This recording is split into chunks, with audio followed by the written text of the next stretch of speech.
dari kotak dengan hoax. Di menit 14 lepas dari pukul 11 siang hari waktu Indonesia Tengah, seperti biasa di segmen Indonesia Bisa di Lintas Singaraja siang ini, kita akan membahas sebuah topik yang sangat penting ya pendengar, dan mungkin yang sering kita alami, yaitu perawatan luka. Terkadang sih luka kecil yang kita alami itu bisa menjadi masalah besar buat kita ya, apabila kita tidak menangani dengan benar. Nah, untuk itu kita di siang hari ini kedatangan narasumber yang ahli di bidangnya di Pro 1 RRI Singaraja di segmen Indonesia Bisa. Dan langsung saja kita menyapa, selamat siang Om Swastiastu, Ibu Ninyoman Ari Utami Pastini Escape NS. Selamat siang Ibu. Yang pemirsa semua, saya Ninyoman Ari Utami Pastini, saya perawat luka di Bali, khususnya di Buleleng, Singaraja. Ya? Oke, baik. Terima kasih sudah hadir ya Bu ya. Baik. Saya panggilnya Ibu apa nih, Ibu Nyoman? Bu Ari sih. Ibu Ari aja ya. Bu Ari aja. Oke. Ibu Ari, mungkin banyak orang menganggap perawatan luka itu memang agak-agak ribet ya Ibu Ari ya. Agak-agak ribet, dan kadang-kadang sih saya pun mengalami hal yang seperti itu ya. Membosankan kadang-kadang ya. Membosankan. Bagaimana menurut Ibu? Oke, sebenarnya yang terpikirkan di masyarakat itu luka itu sesuatu yang mengerikan. Mengerikan ya? Ya, udah trauma duluan. Apalagi kalau luka itu berada di area leher ke atas yang merupakan pembuluh darahnya itu sangat banyak, periferinya juga sangat banyak. Jadi area kepala luka sedikit aja darahnya udah mengucur. Jadi udah biasanya udah heboh duluan ya. Bukan menangani luka, malah teriak-teriak duluan dari udah kesakitan duluan. Nah, sedangkan lingkungan sekitar pun menganggap pada saat luka berdarah banyak itu menandakan luka itu udah parah. Nah, sedangkan pada area kepala memang resiko sekali terjadi perdarahan. Jadi luka luka kecil aja bisa menimbulkan perdarahan hebat. Jadi sebaiknya jika menemukan luka di keluarga atau di lingkungan saat kita berada di dekatnya, yang pertama kita lakukan adalah singkirkan pasien tersebut ke pinggir, ke area yang aman dulu.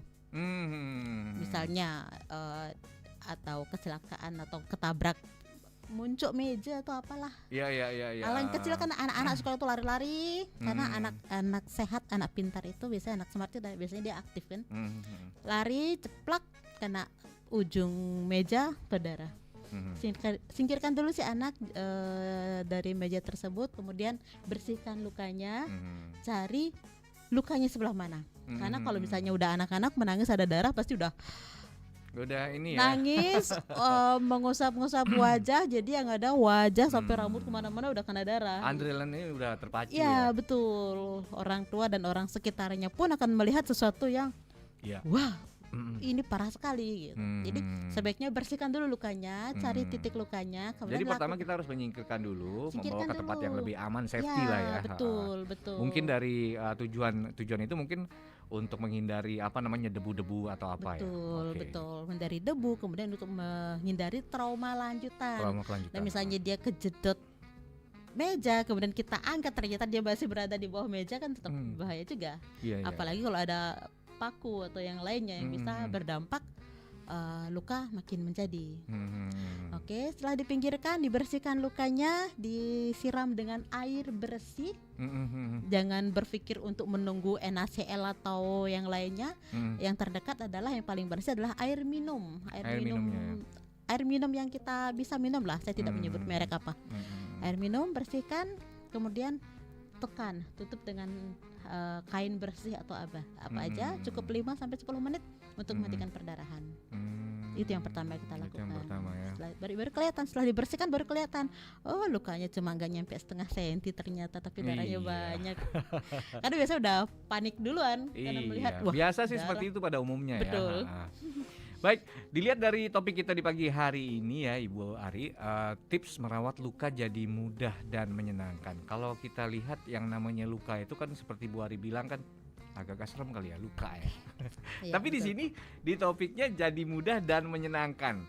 Nah, mungkin apa yang membuat Bu Ari dengan ini? Yang pertama kita tanamkan mindset dulu ke masyarakat. Mindset dulu bahwa tidak semua luka akan berdampak menjadi sesuatu yang menyeramkan jika di awal penanganan kita sudah melakukannya tindakan yang tepat. Apa itu tindakan yang tepat? Luka apapun itu, yang pertama adalah dibersihkan. Ya, dibersihkan, kemudian diobatin, kemudian ditutup. Saya garis bawahi tanda petik stabilo pink ya, ditutup. karena di masyarakat sampai sekarang pun masih bahwa luka itu dibuka aja di angin-angin biar cepat kering. Mungkin karena udah kebiasaan kali ya begitu ya. Itu metode udah sebenarnya udah kalau nggak salah ya dari tahun 1950-an metode penutupan luka di luar negeri ini sudah berlangsung. Tapi di kita sampai 2024 masih ada stigma bahwa luka itu biar cepat sembuh nggak usah ditutup di angin-angin biar cepat kering. Itu kan bukan jemuran. Nah, yang bikin saya penasaran tuh seperti itu, Bu. Sebenarnya yang betul, yang efektif itu seperti apa? Apakah luka itu harus ditutup? Karena kan bagian dari pada umumnya stigma kita menganggap kalau ditutup itu kan nanti malah tambah lembab, ya kan, malah tambah menyebabkan berair seperti itu. Itu bagaimana sebenarnya? Konsepnya adalah sekecil apapun luka wajib ditutup. Kenapa ditutup? Saat ada luka, artinya ada robekan, artinya ada pintu masuk kuman. Pada saat ada luka, artinya ada robekan, artinya ada pintu masuk kuman. Dari mana datangnya kuman? Udara, betul ya. Udara. Nah, karena apalagi kalau luka itu luka terkelupas. Nah, yang pertama harus dipahami kulit itu apa sih? Kulit itu adalah pakaiannya tubuh. Kulit adalah pakaiannya tubuh. Saat kulit itu terkelupas, artinya pelindungnya sudah terbuka. Artinya pakaiannya sudah ada yang hilang. Nah, bagaimana untuk melindungi organ dalamnya? Kulit ada beberapa lapisan. Bagaimana melindungi kulit di dalamnya? Makanya harus ditutup untuk menghindari kuman itu masuk. Terus kalau berair bagaimana? Pada luka ada beberapa proses penyembuhannya. Saya sebutkan saja. Yang pertama adalah proses hemostasis, penggumpalan darah. Kemudian yang kedua ada proses inflamasi. Proses inflamasi itu adalah proses tubuh untuk berusaha melawan kuman-kuman patogenis yang masuk, yang pada saat luka terjadi saat kejadian. Dia akan pada saat darahnya berhenti, kemudian akan muncul warna merah, bengkak, kemudian nyeri di pinggir-pinggir kulit biasanya, Ibu, ya. Wajar itu selama sampai 3 hari 4 hari itu masih dalam batas wajar. Artinya tetap ditutup. Kemudian setelah itu baru ada fase proliferasi, menumbuhkan jaringan, kemudian ada maturasi, penyembuhan sempurna. Nah, kenapa keluar air? Air itu adalah bagian dari sel-sel darah yang sel-sel darah putih yang melawan si kuman-kuman tersebut, sehingga darah akan lebih banyak mengalir ke situ untuk menutupi. Ini di kulit sini ada masalah nih. Dia mengajak kawan-kawannya sel darah ini untuk ke situ. Ada ada trombositnya untuk berusaha menghentikan perdarahan dan macam-macam lah sel darah di situ, sehingga dia akan bengkak kemudian timbul nyeri itu. Nah, kenapa ditutup itu kan? Kalau kita luka pasti akan mengeluarkan cairan putih. Nah, ditutup nggak ditutup akan keluar itu. Akan keluar ya secara otomatis. Ya. Nah, ditutupnya itu seperti apa? Tutuplah dengan bahan-bahan yang menyerap cairan tersebut. Berarti tergantung ininya bahan-bahannya.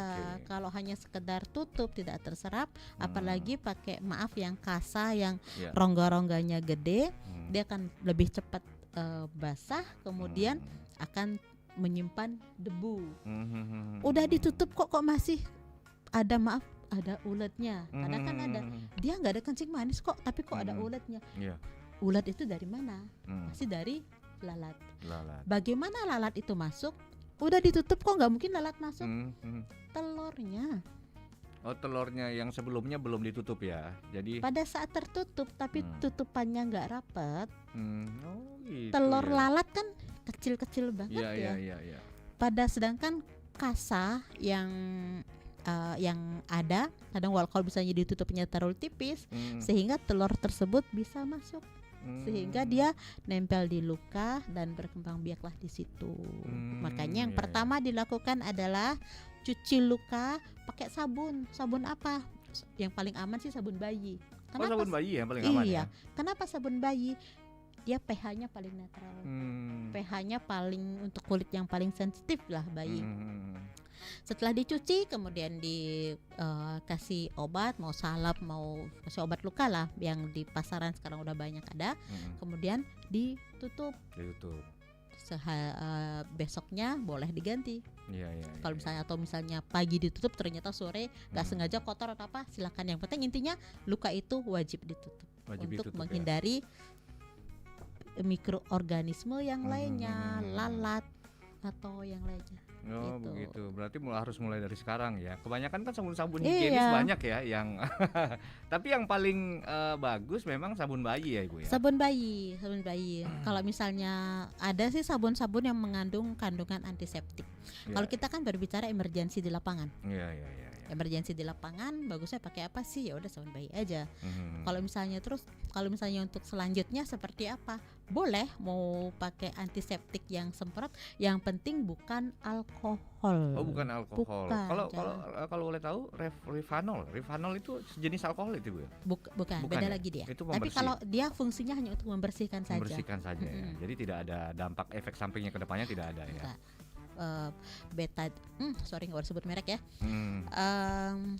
Obat merah maupun alkohol maupun yang kuning boleh dipakai untuk membersihkan saja. Dia sifatnya untuk membersihkan, bukan obatin.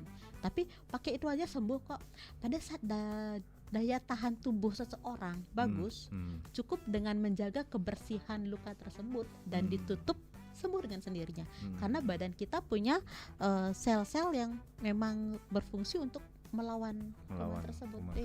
Jika kondisi orang tersebut memang prima, memang sehat, bagus gitu. Kalau misalnya memang kondisinya lagi nggak bagus, jadi sedikit ada kuman masuk akan memudahkan dia menjadi terinfeksi untuk melewati batas inflamasi yang saya ceritakan sampai hari keempat itu. Begitu. Baik, ngomong-ngomong soal luka nih Bu Ari ya. Luka itu kan pasti ada beberapa jenis luka ya. Mungkin itu luka datangnya dari penyakit bawaan mungkin seperti diabetes seperti itu, atau luka mungkin bawaannya dari jatuh apa. Nah, itu gimana? Untuk cara perawatannya mungkin berbeda atau sama cara perawatannya? Kalau pembagian luka di sini saya hanya bagi dua saja. Luka akut dan kronis. Akut itu luka yang baru terjadi, sedangkan luka kronis luka yang sudah melewati fase yang harusnya sudah sembuh tapi dia belum sembuh. Nah, bagaimana dengan luka diabetes? Pada luka diabetes yang menyebabkan luka diabetes menjadi buruk adalah luka terlambat diketahui. Satu, luka terlambat diketahui. Dua, gula darahnya tinggi sehingga proses penyembuhan luka akan terhalang, akan terjadi delay healing, keterlambatan. Kemudian ada luka karena ada faktor-faktor yang lainnya, misalnya autoimun, penurunan daya tahan tubuh orang tersebut, itu juga akan mengalami proses keterlambatan penyembuhan luka. Nah, di situ kita sebutnya dengan luka kronis. Nah, untuk luka akut sendiri pada umumnya sama semua perlakuannya. Bagaimana dengan diabetes? Kadang pada kasus diabetes terjadi keterlambatan, ketahuan ada luka. Kenapa? Kita menyadari bahwa ini ya kita terkena. Kadang beliau tidak tahu sudah ada luka. Biasanya taunya itu pada saat sudah terjadi infeksi, sudah mulai terjadi nanah, hingga pada saat berjalan kok di lantai ada bercak ini, kok di lantai ada semut ini, ada apa? Ini cairan dari mana? Baru sadari, oh ternyata kakiku terluka. Gitu biasanya ketahuan pada saat setelah hari kesekian ada luka. Kenapa bisa dia nggak tahu? Disinilah permasalahan diabetes. Biasanya kita kerucutkan lagi dia dengan penanganan tersendiri dari awal, bahwa terjadi luka, dia mengalami keterlambatan penanganan. Kemudian kenapa bisa terjadi keterlambatan? Karena merasa tidak ada masalah. Baik-baik saja. Kenapa tidak ada masalah? Karena biasanya pada kasus diabetes dia sudah mengalami neuropati. Apa itu neuropati? Biasanya kakinya sudah merasa kesemutan, sehingga pada saat terluka kena dandang panas atau kena paku, atau apalagi kalau musim galungan di Bali itu staples itu tertancap, dia nggak tahu. Kalau kita baru ketusuk paku payung atau staples udah otomatis loncat sigap ya. Tapi pada beliau biasanya nggak berasa. Itu yang menyebabkan kenapa pada diabetes biasanya terjadi perburukan karena kasus-kasus seperti itu. Sudah tiba-tiba seminggu aja baru sadar, loh luka saya kok nggak sembuh-sembuh ya gitu. Karena nggak rasa. Kalau kita kan kejedot pintu aja udah ngetak-tak sakit. Tapi kadang beliau nggak merasa. Itu yang kenapa kalau saya sendiri pada pasien-pasien diabetes itu, edukasi yang paling saya tekankan, cek kaki setiap hari. Cek kaki setiap hari ya. Tapi saya nggak bisa, saya kan gemuk. Ada suami, istri, anak, keluarga yang lainnya. Saya sendirian, spion. Iya, cermin ya. Intinya kita akan bisa menangani luka itu dengan cepat jika ketahuan lebih awal. Nah, kalau untuk penderita diabetes nih Bu Ari, jadi mungkin ada luka yang sudah lama kali ya, dan dia baru sadar bahwa wah ini luka dari kemarin-kemarin kok nggak sembuh-sembuh ya. Nah itu cara penanganannya seperti apa itu? Kalau sudah ada luka baru ketahuan ternyata udah lewat sampai hari ke-7 misalnya, saran saya jangan bertahan sendiri di rumah, bawa ke perawat luka. Konsultasi lah. Biasanya kalau mau dikonsultasikan dulu boleh, karena untuk penanganan diabetes itu kadang orang bertanya, untuk luka diabetes yang paling bagus itu apa? Itu pertanyaan yang paling sering saya terima. Kalau saya sendiri, obat yang tepat diberikan pada kondisi luka yang tepat. Jadi kita tidak melihat diabetesnya, tapi kita melihat lukanya. Ya, diabetes itu adalah faktor-faktor penyulitnya. Iya. Yang bikin terhambat ya untuk penyembuhan luka. Walaupun dia diabetes, tapi gula darahnya bagus, aktivitasnya bagus, kemudian nutrisinya bagus, nggak masalah. Jadi walaupun dia ada luka, itu bisa sembuh dengan cepat. Yang membuat luka itu menjadi lama jika gula darahnya tinggi. Kemudian betawange ada luka perjanian memberatu ketat. Wah, biasa kan kayak gitu. Iya. Karena biar nanti pada saat dicek sama dokternya atau perawatnya gula darahnya bagus. Nah, besok mau ke dokter atau mau Bu Ari olahraga dulu lah. Ya, itu tiba-tiba dia olahraga, tiba-tiba makannya sedikit biar gula darahnya normal. Udah biasa kayak gitu. Udah biasa seperti itu ya. Oke, baik. Untuk penderita ya, terutama penderita diabetes ini mungkin mengalami yang seperti Bu Ari bilang kronis kali ya, yang sudah kronis, mungkin dalam tahap perawatan kali. Nah itu seperti apa penanganannya? Apakah harus rutin setiap minggu kah untuk melihat luka, mengecek luka atau mengganti perban-perban? Masalahnya kan ini mungkin sering terjadi ya di masyarakat. Bagaimana Bu Ari? Kalau untuk luka, kalau saya sendiri kebetulan di rumah saya praktek khusus untuk luka. Jadi luka itu tidak kami rawat setiap hari. Jadi terus kenapa nanti keburu busuk? Nah, disinilah pentingnya penggunaan produk-produk perawatan luka yang berkualitas sehingga meminimalkan kita membuka luka. Kenapa? Biasanya kita ganti balutan jika sudah penuh cairannya. Iya. Jika udah mulai basah, tembus. Jika misalnya tidak tembus, berapa hari? Biasanya saya per 3 hari aja cukup. Per 3 hari cukup ya? Kenapa 3 hari? Kenapa nggak per 2 hari? Per 2 hari jika seperti yang saya sampaikan tadi, jika memang cairan lukanya banyak, nanahnya banyak. Kemudian kenapa jika sudah membaik, cairannya sudah mulai berkurang, biasanya saya menambah ke 3 hari. Kenapa 3 hari? Kita memberikan kesempatan kepada dressing itu adalah obat luka, bukan obat dokter ya. Yang kita bicarakan di sini adalah produk-produk perawatan untuk luka saja. Kita memberikan kesempatan kepada produk tersebut untuk bekerja dulu. Untuk bekerja, sehingga dia memang harus menangkap kuman, kalau memang harus membunuh kuman, dia akan membunuh kuman. 3 hari baru kita buka, kita buka, tujuannya nanah kuman-kuman di dalam itu dikeluarkan sama dia. Nah, terus bagaimana kalau misalnya sudah merah, sudah lukanya udah bagus? Biasanya saya akan nambah hari lagi, 4 hari sekali.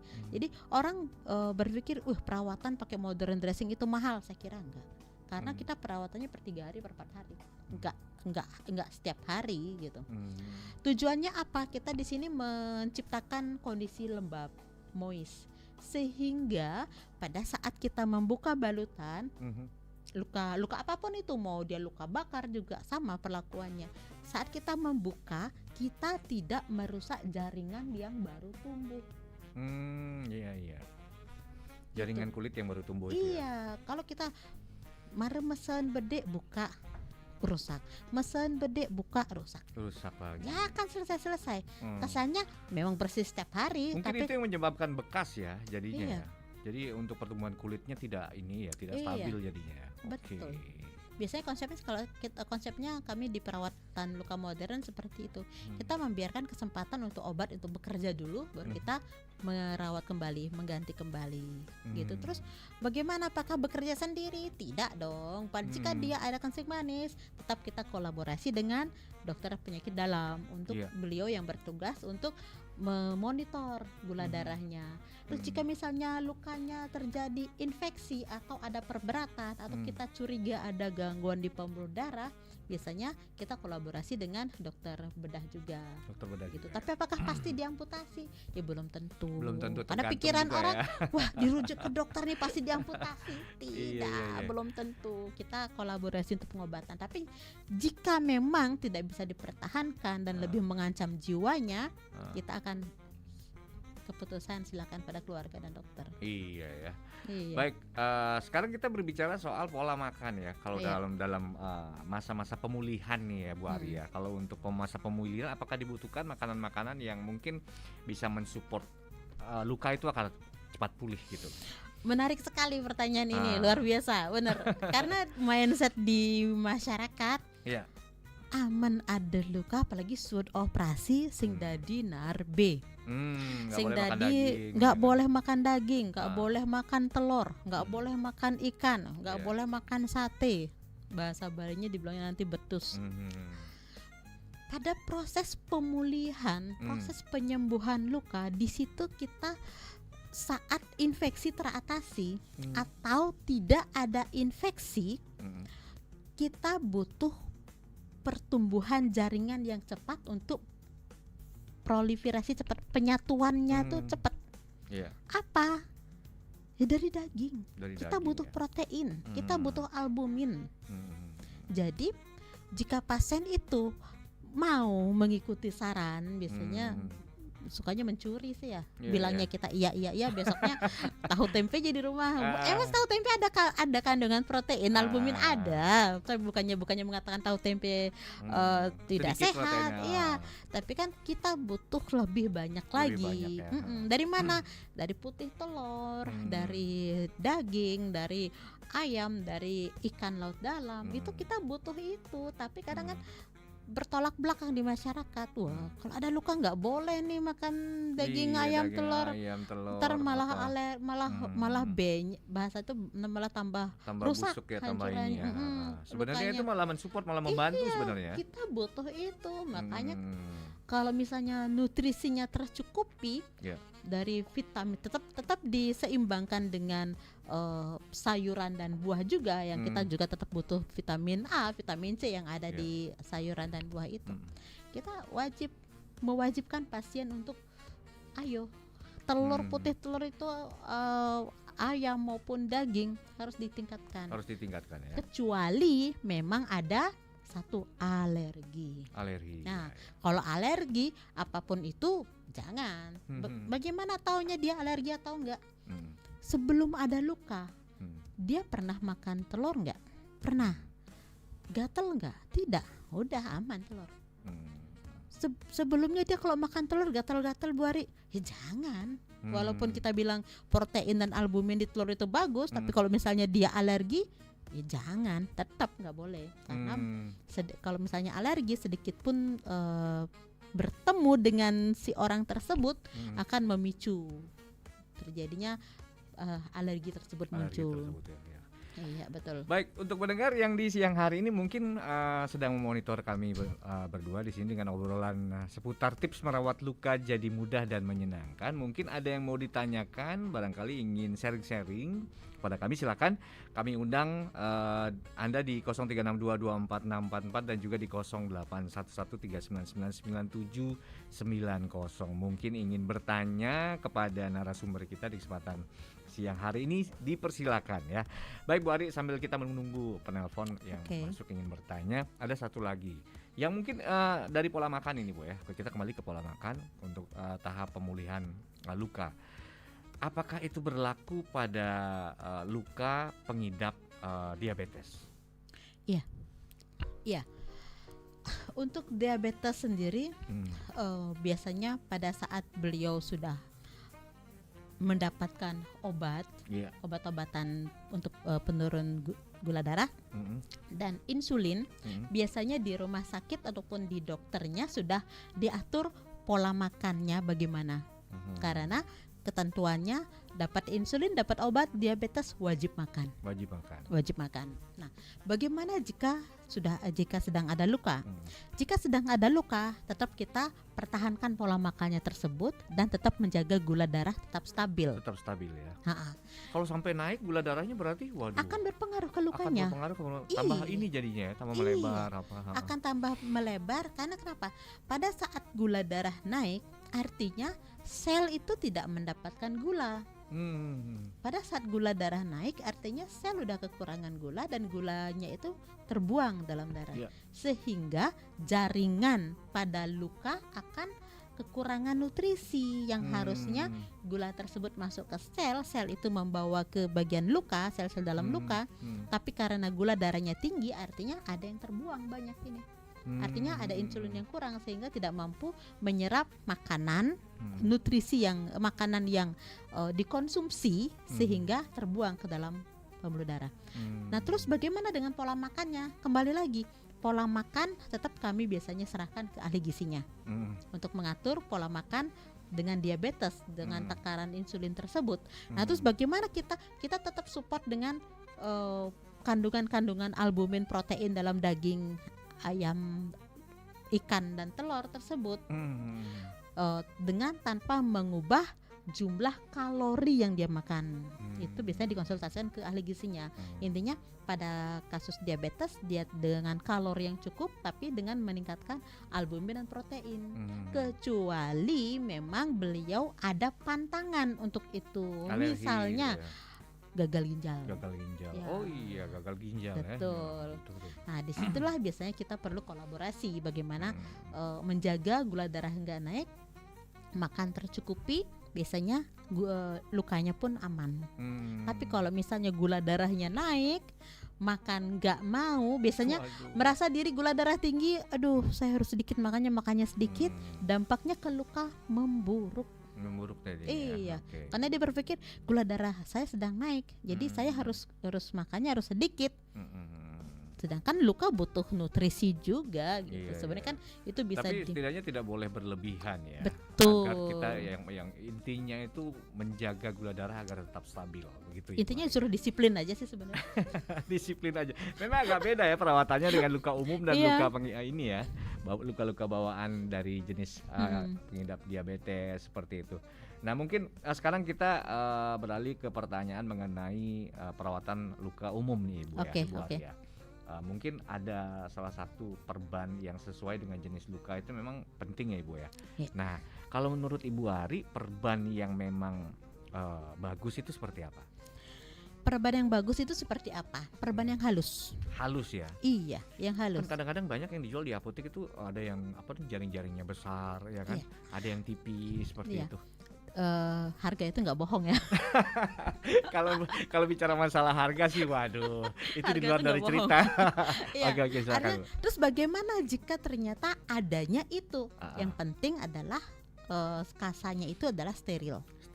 Steril. Terus bisa menjaga kelembaban luka. Kasa steril, dia fungsinya menyerap, menjaga kelembaban luka. Sedangkan obat yang dipakai di luka itu, iodin atau obat merah yang notabene-nya dia kering, tentu nggak efektif. Jadi carilah obat yang kandungannya itu melembabkan. Di apotek sih banyak. Kalau saya sendiri di tempat praktek saya, untuk semua pasien, jika sudah pasiennya sembuh, kita bilang udah wisuda. kita bekalin ini salepnya. Jika ada luka, pakai ini dulu. 3 hari nggak ada perubahan, segera ke sini. Gitu. Jadi kita sudah tidak menyarankan penggunaan yang kuning-kuning atau merah-merah itu. Karena kenapa? Dia tidak menjaga kelembaban kulit, sehingga pada saat luka itu kering, dampaknya apa? Apalagi untuk anak-anak, pada saat membuka balutan dia lengket. Waduh. Pada saat kita buka akan terjadi jeritan-jeritan indah. Iya, jeritan. Malah merusak yang ini ya. Iya, dan merusak dari formulasi kulit yang harusnya sudah sembuh. Kita buka paksa, akhirnya dia akan terjadi luka lagi. Agak gimana lagi gitu rasanya, agak ketarik gitu ya. Aduh, pokoknya jerit-jerit indah, tetangga nengok, ada apa itu? Jerit-jerit indah, ada aja Bu Ari.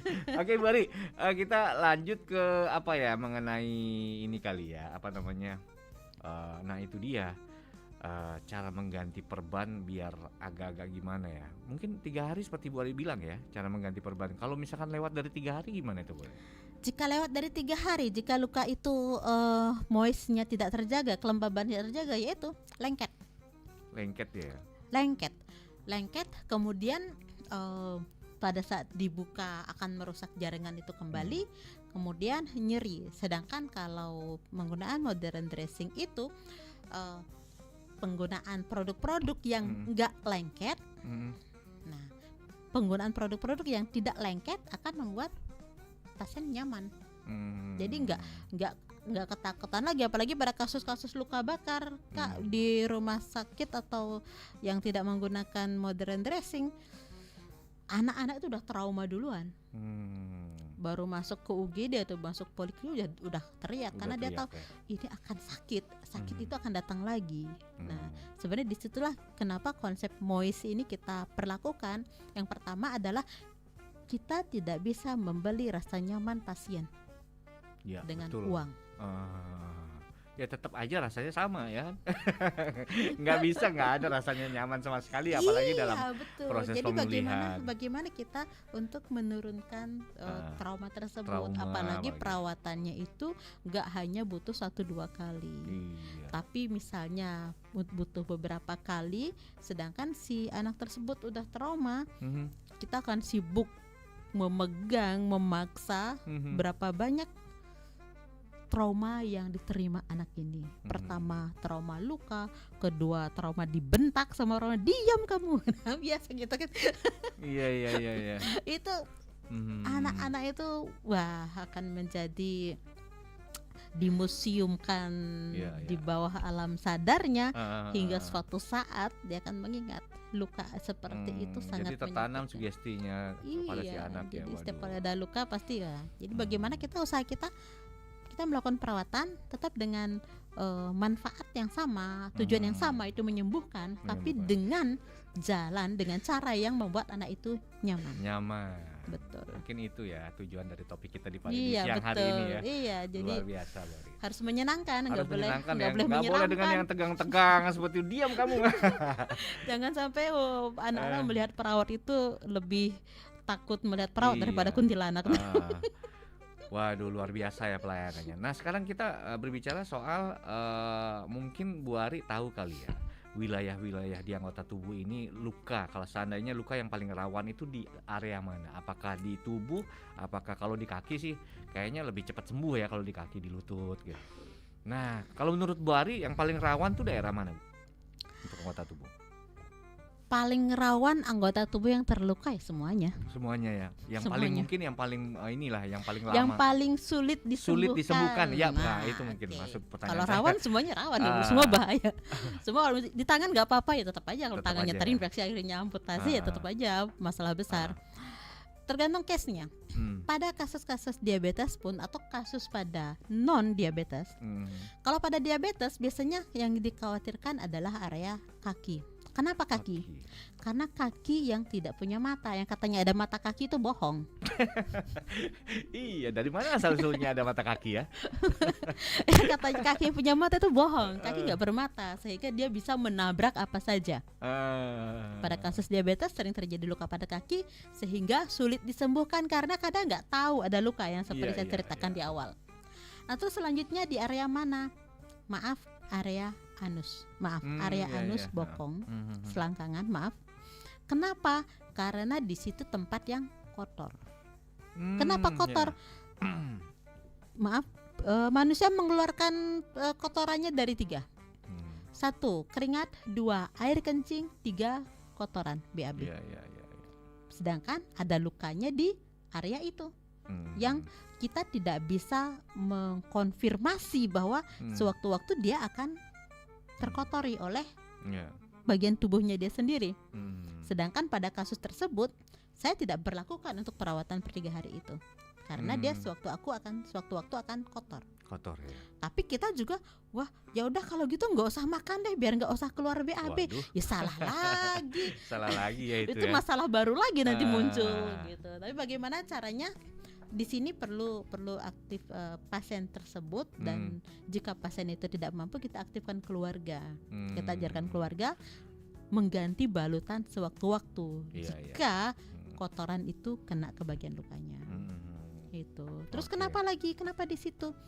Untuk bayi pun seperti itu karena kan ruam popok, kemudian daerah keti, kemudian leher. Itu karena area-area yang lembab. Area-area lembab yang lembabnya itu bukan karena lembab proses penyembuhan luka, tapi lembab karena proses keluaran tubuh yang berlebihan. Baik. Luar biasa Bu Ari, karena waktu kita sudah mepet-pepet. Siap. Jadi mungkin ada kata-kata terakhir, mungkin ada beberapa tips mungkin ya, secara umum aja mungkin yang Ibu Ari ingin sampaikan kepada pendengar kita di Pro 1 RRI Singaraja untuk cara merawat luka dengan efektif dan simple dan menyenangkan. Oke, silakan Bu Ari. Pada intinya seperti cerita di awal, rawatlah luka dengan senang hati. Kenapa? Pada saat pikiranmu negatif, lukamu pun akan memburuk. Itu udah hukum alam biasanya. Semakin khawatir akan semakin perburuk luka. Intinya setiap ada luka, ingat cuci, obati, tutup. Cuci, obati, tutup. Seperti kata di awal, sekecil apapun itu luka tetap harus ditutup. Dan boleh saya sebut tempat praktek? Oh boleh, silakan. Oke, kalau misalnya ada luka, yang mau konsultasi ada luka, boleh ke Utami Care Bali di Sangket atau ke nomor HP boleh Kak? Boleh, terima kasih. Atau ke nomor WA, boleh mau konsultasi ke 087 762 222 589. Oke, baik, mungkin sekali lagi diinformasikan di 7622 087 087 762 222 589. Oke, baik. Utami Care Bali di Sangket. Di Sangket ya. Iya, Waduh, betul. nanti kapan-kapan saya deh kalau ada luka Jangan ada luka, datanglah untuk bercerita. Oh, datanglah untuk bercerita, konsultasi ya. Iya, Oke. jangan ada luka dulu baru datang. Karena mencegah lebih baik dong Mencegah daripada lebih mengobati, baik. betul. Baik. Banyak sekali ya pendengar. Waduh, luar biasa. Banyak sekali informasi bermanfaat yang kita dapatkan di siang hari ini di segmen Indonesia Bisa ya dari Ibu Ari. Jadi semoga informasi yang kita simak tadi, yang kita dengarkan tadi dapat membantu kita dalam merawat luka dengan mudah dan menyenangkan ya Ibu Ari ya. Jadi sekali lagi terima kasih banyak Bu Ari atas Sama-sama. waktu dan informasinya, atas kehadirannya juga di studio Oke, kami di terima 21 kasih RRI juga Singaraja. Taniko. Luar biasa RRI. Baik pendengar, sekian obrolan kita di Indonesia Bisa di segmen Lintas Singaraja siang ini dengan tips merawat luka jadi mudah dan menyenangkan. Untuk Anda sudah dengar tadi, jangan kemana-mana, tetaplah bersama kami di Pro 1 RRI Singaraja, siaran kanal informasi dan inspirasi. Saat lagi saya akan kembali untuk memberikan sebuah informasi perkembangan terkini di Singaraja siang ini. So,